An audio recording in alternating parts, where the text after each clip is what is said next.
Okay. So if I'm doing an aspiration, Okay. then when I aspirate, that means to draw off fluid with a needle. I'm going to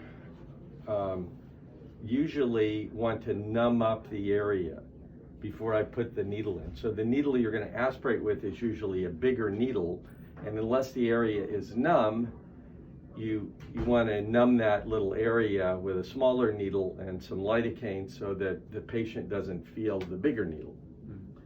And then you never want to see the patient to see the needle.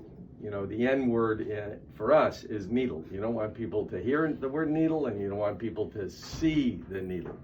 So you want to be discreet about that because it's scary. I'm scared of needles, and they're not after me. So what we do is we'll take a smallish syringe, so something like either a 3 cc or a 5 cc syringe, or a larger syringe if that's not available. And then we're going to draw the lidocaine up with either a 23 or an 18 piece here. And then, so we're going to, and then we're going to aspirate with a larger needle. So I'm just going to do this with my bare hands because we're not going to use this on a patient. Do you see? We're in class. He said Lizzie's here. Oh. Do I get an MA for my room that I'm about to go in, or? As soon as we're done, Okay. you can. I'll wait patiently. Okay, so it's actually a little bit controversial about whether or not you need to clean the rubber stopper with alcohol. It's common practice, but it actually may weaken the rubber more than it prevents any bacterial contamination. So typically we're going to draw up a little bicarb, and we'll do that part first. And the purpose of the bicarb, does anybody know the purpose of the bicarb?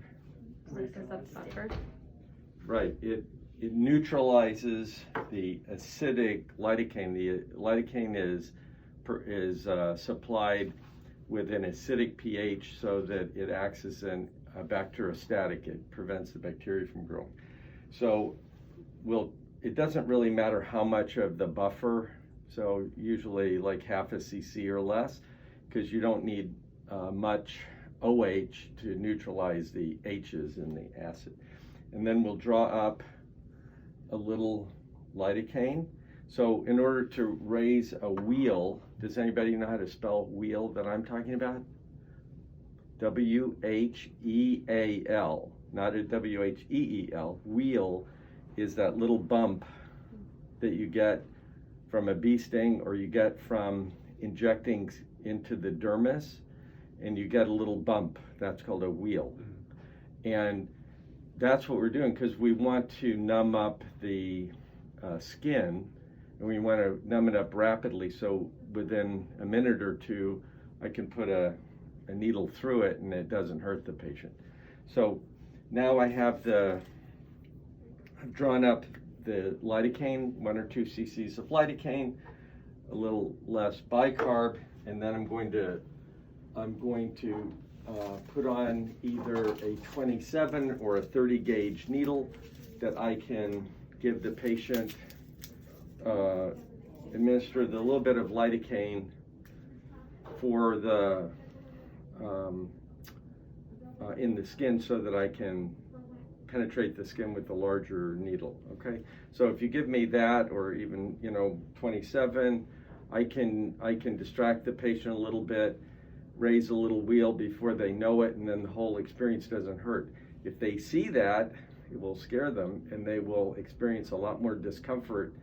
If they see me preparing, or they see you preparing that, and there's medicines, there's needles, there's noise, there's things clanging, tools clanging, it's a very scary experience for the patient, because for us, we know we're not the victim, but the patient knows all this is for them, and they're worried about, is it going to hurt? So if you do that discreetly, that helps a lot. And then usually when I'm drawing out, I'm aspirating a seroma or something else, it's going to be with a 60 cc syringe and an 18 gauge needle for me. Sometimes I'll use a little seroma catheter. If you're not sure, you can ask. The seroma catheter is a little blunt tipped catheter. Any questions? Why did you draw up the bicarb first? Because if you draw up the lidocaine first, you're going to contaminate the bicarb with lidocaine. So you can afford to contaminate the lidocaine with bicarb. And obviously, if any of these things was used on a patient, you don't want to use that same thing on a multi-dose vial.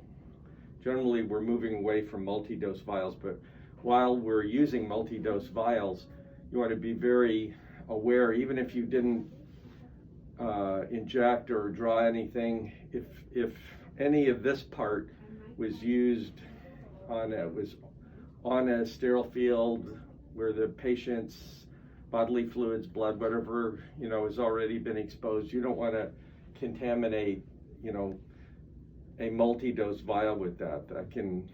You can transmit infectious diseases that way. The other thing to know about this is sometimes you'll get it'll cause precipitation of the lidocaine. If you do this with marcaine, it'll cause precipitation. Sometimes it will make this cloudy.